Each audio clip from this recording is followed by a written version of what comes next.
We'll call the meeting of the Winslow Town Council. We'll do a roll call. Yes, we will. Jeff West. Yes. Steve Russell. Yes. Lee Trahan. Yes. Jerry Yes. Kurian. Ben Twitchell. Yes. Ray Karen. Yes. And Trish is absent. Absolutely, currently. Would everybody please rise for the Pledge of the Allegiance?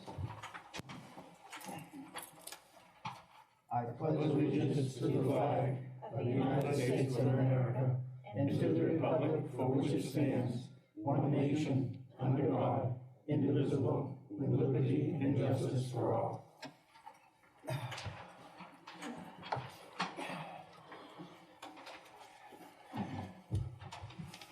Anybody want to make a motion to approve the minutes of the last meeting? So moved. Second. Seconded. All those in favor? Opposed? Communications, boards and committee appointments?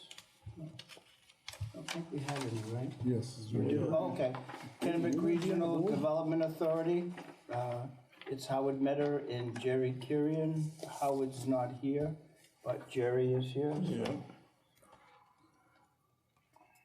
Do you know if Howard is still Yes. wants, he does, so he's a friend. Yeah.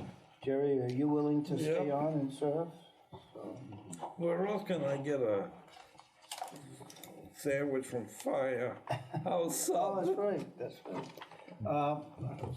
Anybody have anything else to add? A motion to accept the Jerry Kurian and Howard Meta to the Kennebec Regional? Is it just a roll call or just No, a it's hint? just- And we need There's one thing that you need an alternate. You need to appoint an alternate. Oh, Is anybody- I assumed Jerry was the alternate, but you were both? No. Okay, oh, I Okay. see, okay. Anybody interested or? Lee? Sure, why not? Okay, sounds great. Lee Trahan will be alternate. They meet once a month at T-Mobile at 5. That's it. So is it a motion? It is a motion and it's been seconded. Who was second? I know Steve made it. No, Jeff made it, I seconded. Thank Yep, you. just made it. Sorry. All in favor, right? Yep. We'll wait till see. All in favor, raise your right hand, please. All opposed? All set. Okay. Good. Reports and committees and commissions. Town manager report. Mr. Chairman, the only thing I'll comment on in my report is the fact that on March 21st from 9 to 1 p.m., the Comprehensive Planning Committee is going to be conducting a community meeting. And topics that are going to be discussed are economic development and housing, public services, land use and development, developing a 10-year vision for Winslow. So we're encouraging any resident that's interested in participating in the process to please join us. Again, that'll be March 21st from 9 a.m. to 1 p.m. We will provide lunch, and we will also provide childcare for kids from 3 to 11. We're doing that so that parents can attend if they wish. And that's all I have. That's all. Thank you, Michael. Department reports. So moved. So moved. So moved. Do you want to accept all the reports all at once? So moved. Do we have a motion for that? Second. Jerry and Ben, and then Jerry seconded. Perfect. Thank you. All those in favor of all reports, accepting all reports, please raise your hand. Any opposed? All set. Good enough. Good enough. Not worried about the table business right now, no action. Old business, order number 2-2020, provide for authorization for the town manager to sign attached exclusive rights to sell listing agreement with Caldwell Banker Plord Real Estate. So moved. So moved. Second, discussion? Public hearing. No.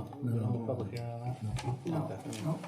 And this motion, 2-220, is for the town industrial building up on Benton Avenue. And the front section has already been sold to Johnny Seeds. The back section currently is owned by Orion. Owned by us, I'm sorry. Owned by us, and we're looking to sell that property, that other piece of property. Mike, anything else? Or No. That's basically about it. So, and then discussion? And I think the current list price that it was going would be $2.6. $2.6 million is what it's been appraised at by the real estate. Court. Okay. Is it a roll call? It It is. is a roll call. Jeff West. Yes. Steve Russell. Yes. Patricia Ayer. Yes. Lee Trahan. Yes. Jerry Clary, Ben Twitchell. Yes. And Ray Karen. Yes. New business, ordinance 1-2020, provide for the amendment on chapter 14, article 6, general performance standards by adding 9 in the language to section 14-62C.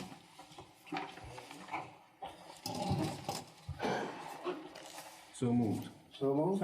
Seconded. And discussion? Mike, can you just explain that just a little bit? So currently, in our ordinances, we do not have the opportunity for non-commercial entities to put up temporary signs. So we have no temporary sign ordinance. And so this is going to add a temporary sign ordinance so that non-commercial entities that want to advertise an event, that they can do that.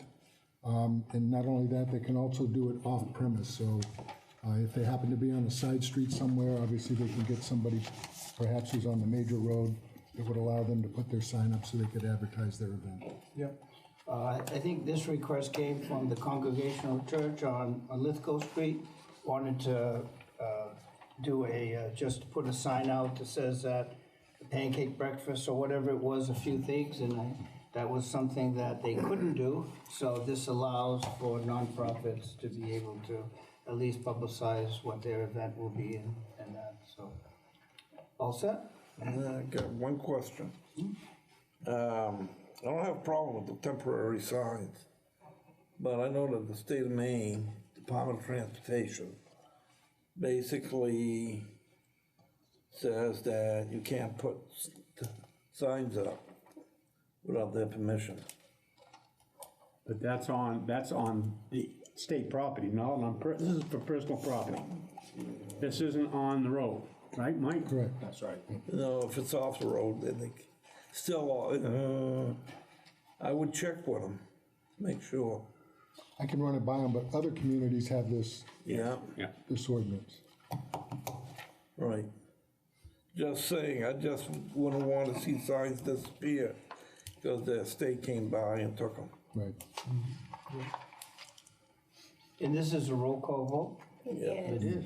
Jeff West. Yes. Steve Russell. Yes. Patricia Ayer. Yes. Lee Trahan. Yes. Jerry Yes. Clary, Ben Twitchell. Ray Karen. Yes. Resolution 8-220, providing for authorization for the town manager to sign a construction overlimit permit agreement with the Maine Department of Transportation. So moved. Second. Discussion?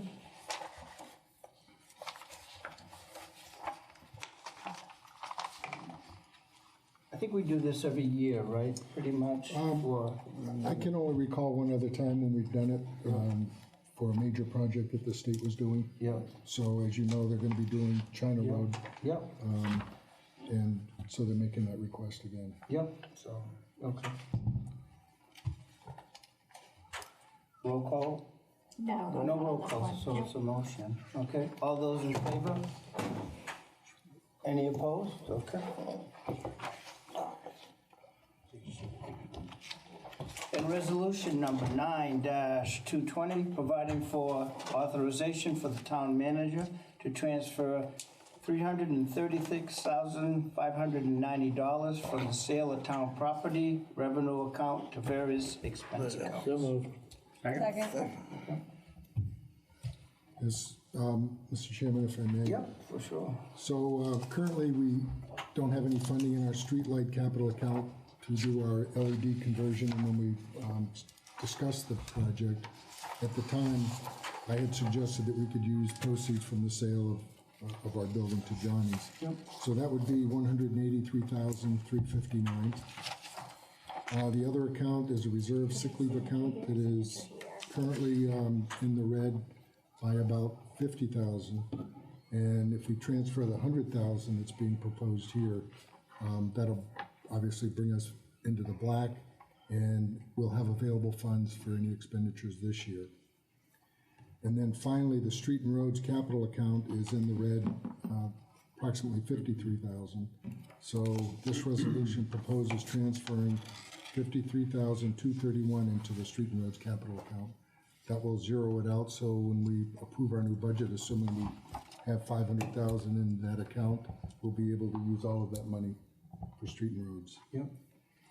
I think it should be added that for this particular streetlight, we're converting over to the LED streetlights, and that project should start within a pretty short period of Yes, time, right? yep. Within a month, I think. Within a month, and it'll be going through most of the summer, or No, it's probably gonna take them a couple of weeks. a couple of weeks? Oh, wow, so that's pretty quick. So you'll see the bucket trucks all through the town changing the lights. Yes, yep. Give us a lot of options, and the savings will be, I think the payback from that project was, if I'm not wrong, if I'm correct, would be like about 3 years, Yes, wasn't it? yep. So it was about 3 years, so definitely something for the future, and get better lighting too at the same time and stuff.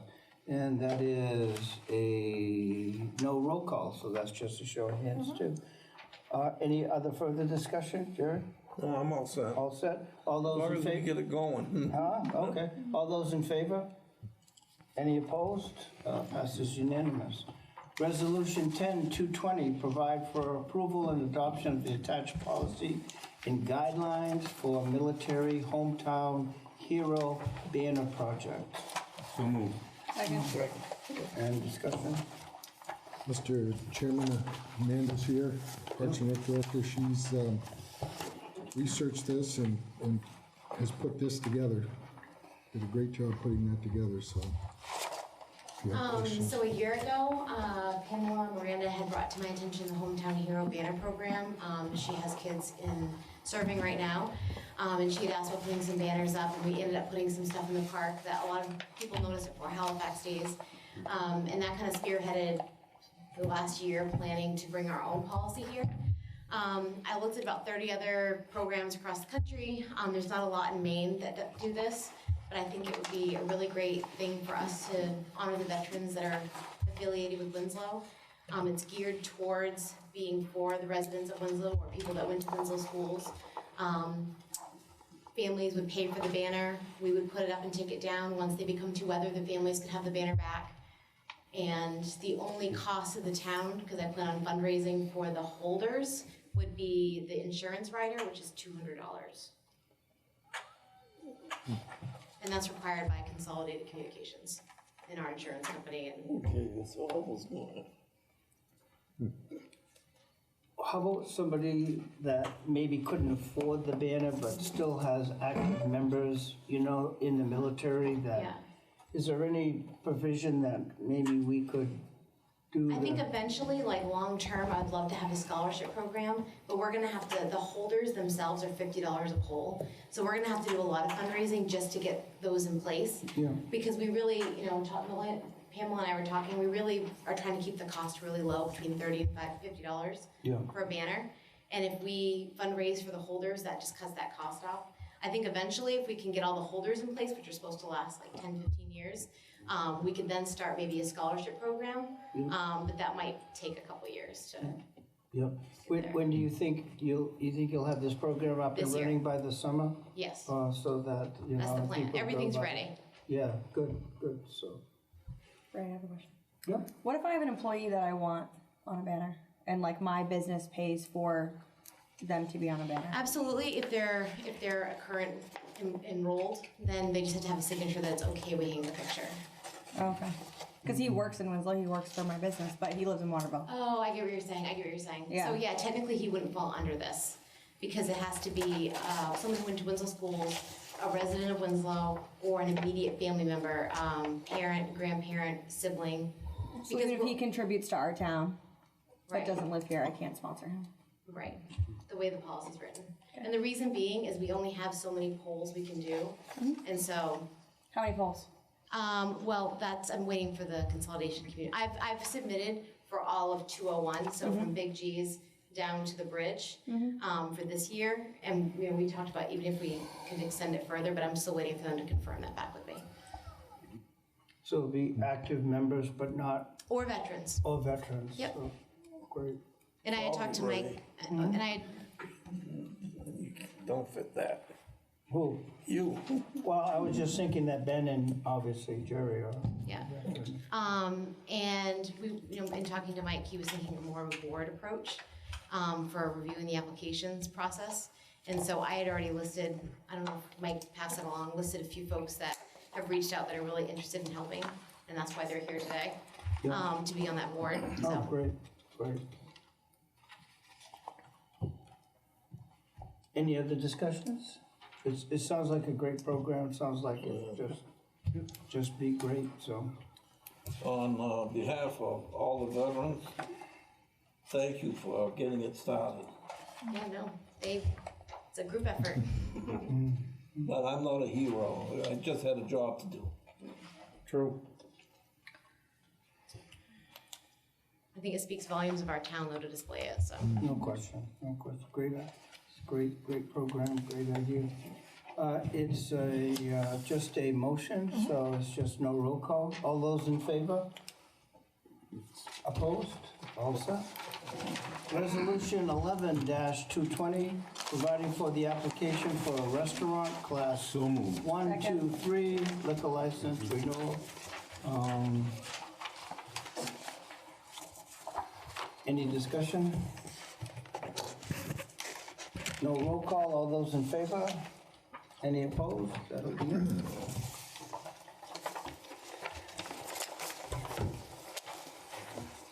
Where would we discuss a little bit? Like what you could do is bring it up under Discussion? discussion. Okay. We come to the public comment section of the Winslow Town Council meeting. Is there anybody that would like to come up to the podium, state their name, and address us at this point in time? Looks like we're all set. And discussion Peter, items? I'm surprised. You always have something. You all set? You all set? Okay, okay. Discussion items, Spirit of America Award nomination?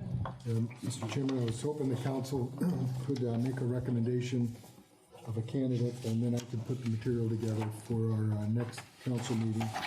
And I would suggest perhaps Ed Small, just recently retired from the fire department. I will second that all day long. Ed's got 52 years with the fire department, actually 52 years and 7 months. I would throw that out as a...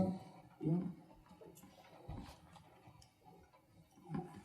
Any other nominations that people would have? I definitely feel that Ed If we is. think of them, can we email? Okay. Yeah. And then after, we would make a decision, or we would make a decision tonight? or- If I get a consensus tonight, I can prepare Yeah. the paperwork for the next council meeting, and then you can vote. Who did I nominate? We nominated Ed Small. Okay. He's 52 years with the Winslow Fire Department. Any other nominations or any other discussion that anybody would want? Well, I know Ed and I worked together in Band Shack for a lot of years. He showed me how to use the popcorn machine, he was down there every week football thing. Yeah, So he's been involved in more than just the fire department over the years. yeah. So I guess we could vote on Ed if we have a majority that would. Would it have to be a resolution that we would? Well, if I just need a consensus now, then I can prepare the paperwork. You'll take an official vote at the next meeting. Okay. Does everybody feel comfortable? We can have a show of hands nominating Ed Small as his Hometown Hero Award. If you're in favor of Ed, could you just raise your right hand, please? Any opposed? Unanimous? Ed would be. Is that all you need? Yes.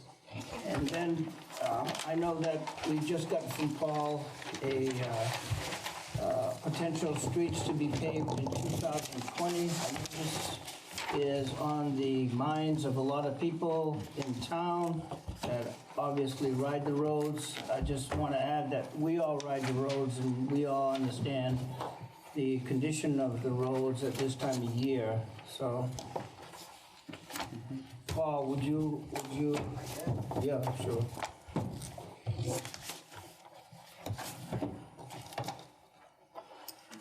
This was kind of a quick and dirty list of what I think we can do if you guys decide to do $1,000. These numbers are quick. Yep. Subject to change then, you're Something to saying? change, I mean, at this point, I have no idea what the paving prices are. Water goes out the bids and they were all over the place. They're averaging about $80 a ton. I've been told by our last paver that it's probably better than that, and I think it's about. Yep. What happens watching the markets today, maybe the paving will go down real cheap, I don't know. Yeah. Could somebody just, go ahead. This, none of the roads that people have been complaining about on our Facebook page are on this list. Correct, None of them. correct. Because those require a lot more extensive work. And this is a 1-inch overlay just to get some. Do we have any sort of plan for the Knoll Road, South Reynolds? There's Right now, Wash. The only one I'm doing this year is about a mile of the Bassett Road. And I know the last budget meeting. The Bassett Road is really bad. It's in my district. All of the roads that people are complaining about are in my district, so. The last budget meeting we talked, the council was expressing an interest in bonding some money next year where we would get to some of these bigger roads too. I know. Our These are all district gets a roads that shot. are, they're all in town, low traffic, an inch of pavement can probably last 5-6 years and get us some breathing room. It stretches pretty far if you only put an inch down. I just feel like with our roads, we don't have a plan, and we just kind of do the one that people complain about the most or that we use most. There's no plan, there's no, Well, we like, had a plan. when was the last time that Chadwick Street was done? You know what I mean? It's all over the place. There's no comprehensive planning at all about it. I've got all those on, whenever the last ones were done, I get that all in records. Yeah, we reviewed those at a Sort of meeting master plan at about that a month ago, about what had been done, what hadn't been done, and when they had been done last time. So we already know, like, next year what roads we're doing. Next year, depending on what you guys do for funding, yes, we're gonna be more back out in the country. But next year, the priority is gonna be to finish out Benton Ave. We're gonna hopefully dig that up this summer. Ben, could you just for the people that might watch it on TV, just say the number of streets that are being done, just so they know that, if you would, please. Well, on this sheet that he just gave us, potential streets to be paved in 2020, Smiley Avenue, all. Frankwood Drive, Smiley to after the stream. Clinton Avenue, Marcoux to Smiley. Kidder Street, Cone Street, Baker Street, Chadwick Street. Clifford Avenue, Joe Avenue. Leland Street, Baldock Avenue, Norton Street, and I'd like to add another one, I know I can't. Well, like I said, depending on what the prices come in, I mean, I've left some money on the table, not knowing, where we're gonna end up. Now that I read that, I got a question through the chair. Oh, for sure. Now, on my street, you know where I live, roughly, apparently the road has risen because of the frost this year. And I got a gap right now between my driveway and the road like this, and it's breaking all up. Is there anything, I don't know, cold pack, hot pack, or whatever, to touch up the between the driveways and the roads this summer? We'll see what it does when it goes back down. Yeah. Okay, we can look at it. Yeah. It's gonna go back down. Well, I understand that, but I just noticed, because it's breaking up on the roadside. It's been a terrible winter. It has. I just thought I'd bring that up to the council after I read all these. Well, I think people wanted to know. Sure they do. I know there's been a lot of mine. One of the other figures that we have here is 2,277 tons of pavement that would require at $80 a ton. And then the total price of those roads that we just mentioned would be $182,000, basically $183,000. That would be the price. And I know that we had looked at prior meetings, we have it in the budget right now for a plow truck, for $200,000. We have $500,000 in the roads, but that's gonna be pretty much taken up with the Benton Avenue project and the Bassett Road and the turning lane. So there's, unless we find some money or can divert some money into that, then I think those are what we're gonna have for discussions before the budget season is over. So we'll be looking for at least, you know, and it's up to the council, obviously, but we understand what the need is. And then again, what Paul mentioned, I think earlier, was that these are just overlay type of situations that and nothing to do with sewer and water that would, or grading that would obviously cost a lot more. These are band-aids that'll get us by 4, 5, 6 years on some of these streets because there's no traffic. Yeah, But at least it'll make them plowable, it'll take care of water problems, potholes. yeah. Now, how about the roads in the country in Tritt area? The roads in the What would you need to do? The roads in the country right now, you're looking $225,000 to $250,000 a mile. If they gotta be reclaimed and then repaved. So that would go under, if you guys decide to bond some money next year, then you'll be able to do 5 or 6 miles. How about ditching? That would be done at the same time. That's usually fairly inexpensive. And It's pretty much in-house. some trees removed? Yeah, depending on what's needed. We've done some trimming already, like on the Bassett Road, I think we've done anything we want to cut. It's already fairly developed area, there's not a lot of brush and trees. This is what, hopefully, what you guys are looking for, to offset the truck, if you guys decide to go that route, then we can identify, like in Sunset Development, that's gated up on the upper end, because we know at some point we're gonna get on the lower end and start doing sewer work, so these will be the last streets to get sewer work, so you want time to work on it, we'll keep it up. Yeah. And I think we were looking at a bond, there's a bond coming due this year, we're looking at a bond for next year for some amount of money to try to catch up on some of the road work, because obviously, you know, have to look at the overall next year for that. Any other discussion? Yeah. Okay. Get one, go ahead, Jim. The virus, there we go. 19. What are we doing to get ready for it at a town level? Mr. Chairman, if I may. Sure. So I sent you all an email today. Maine Municipal Association has developed a website with resources for municipal leaders. So we've got that as a resource. I'll be meeting with the department heads this week, and we'll start talking about each department and things that they can do, certainly for the employees. And I'm coming up with a plan for the front office. It's surprising, it's hard to find Clorox wipes. I made an attempt today to try to order some online, but nobody's got them. But anyway, we're coming up with a strategy and a plan. Obviously, we can't 100% protect the staff, but my intent is to have them regularly clean their station, especially the ladies that work in the collections, where they're handling money and people, hand sanitizers, and trying to keep that countertop clean or sanitized. I noticed that online right now, Amazon's over $100 a bottle for hand sanitizer. They're pricing things right out of sight, we can't even get it. Just wash I your went down to Sam's Club last weekend, buy a few things, There's no soap in the men's room. and if I hadn't been there, if I'd been there 5 minutes later, I couldn't get any toilet paper. I mean, it was going off the shelf, terrible. People are panicking. They're making it worse by doing it. Yeah. Wash your hands.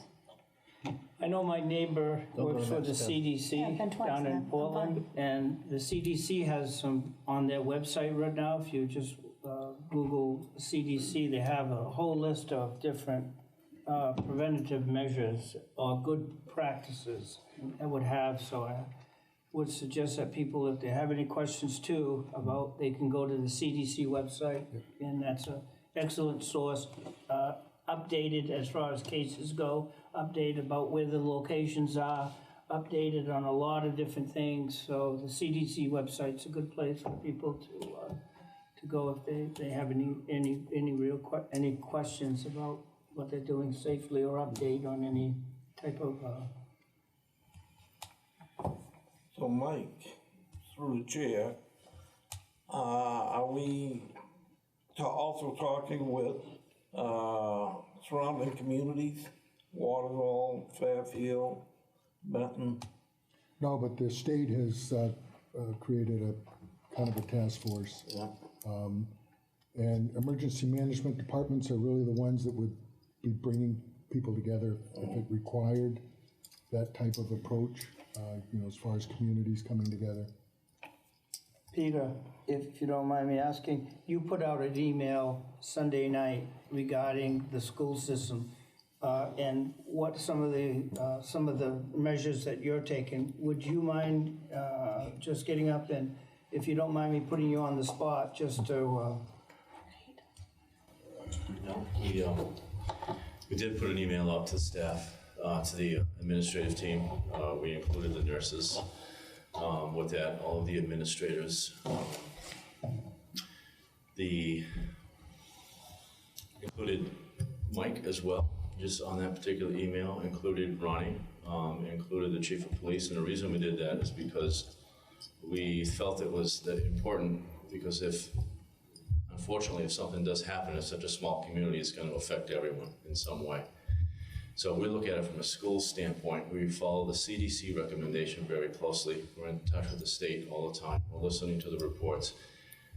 We've put a letter out to staff in terms of, here are the things that you can be doing right now. Some common sense things: wash your hands, clean off your desktops, the door handles, all of those particular things. If you feel sick, or if you have a running of temperature or fever, obviously stay home. If you feel that there's more than just a common flu, see the nurse, get some testing done if that's the case. But for us in schools, it becomes very dangerous, because if you have a situation where somebody comes in and they're positive, then that potentially impacts the entire building. And if you think about it, if you get we've got 10 bus drivers, we have one spare. So if 3 bus drivers come in contact, or think they come in contact, and they're told you need to quarantine for 14 days to make sure you're okay, we don't have a way to get the kids to school. Hold on out of retirement.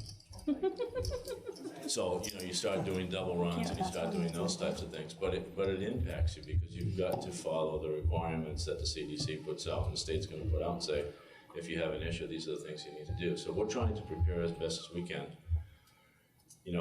Some of the conversations around the state is, could you do virtual learning? What happens if something severe happens and you have to shut down for 14 days? Could you do virtual learning with the kids? Can you provide assignments through laptops for so many days?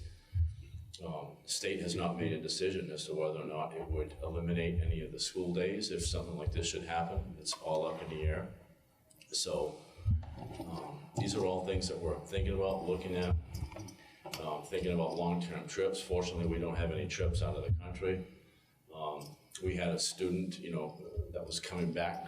We'll be coming back in a month from now from overseas, and thinking about, okay, so how does this work? How does this play out? What are the steps that we need to follow?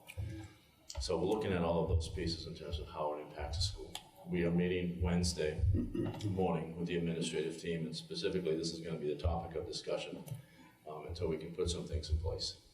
Was there a three phases of schools that you would have? Like there's when I was reading the email, could you just go over those? Sure. Just quickly. Sure. There's a lot of information on the website, as you alluded to, and there are different phases to this. So let's say you had one phase is to just put information out to parents and put information out to everybody about what it is that's going on. A second phase might be that you have somebody who's been in contact or potentially in contact, and that student has to quarantine, so it happens to that particular building. What are the things that you need to be concerned with about that? The most severe phase, of course, would be you have to shut the building down and look at alternative ways in which to provide instruction during that period of time. That type of thing, as I said, has an impact on the entire community. Worst case scenario, you have to shut a school down, it impacts all of the parents, impacts everyone.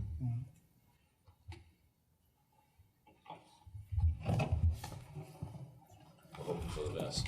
Yep. Ben? Yeah, to the chair. On TV today, there was a big thing there about that inoculation thing. That this come out, I think, down around the Portland area, or Augusta somewhere. That kids that parents didn't want them to get inoculated so they go to school, they would put them in charter schools. And there's also a question about parochial or private schools. You've been involved in any of that? You're talking about the mandatory? Yes. Inoculate, yeah, so the That law. was there today. So as you know, the vote last week was something like 76% to whatever it was to have the vaccinations prevail. So what that means is in September of 21, that law comes into effect. And so those students who have not received the proper vaccinations cannot be in schools, cannot be in public schools. So then the question becomes, well, what does that mean for them as homeschoolers? They can continue to homeschool, but then a lot of homeschools take advantage of what we offer in public schools. So will they be able to take advantage of what we offer if they have not been vaccinated? Those are all questions that remain to be answered. Okay, yeah, because I noticed there was a lot of questions that day. I didn't know what you were involved. Okay, thank you.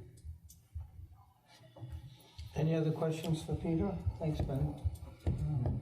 So basically, on the coronavirus, is we shouldn't be panicking. We should be planning on not panicking, and that's what's happening all over the country.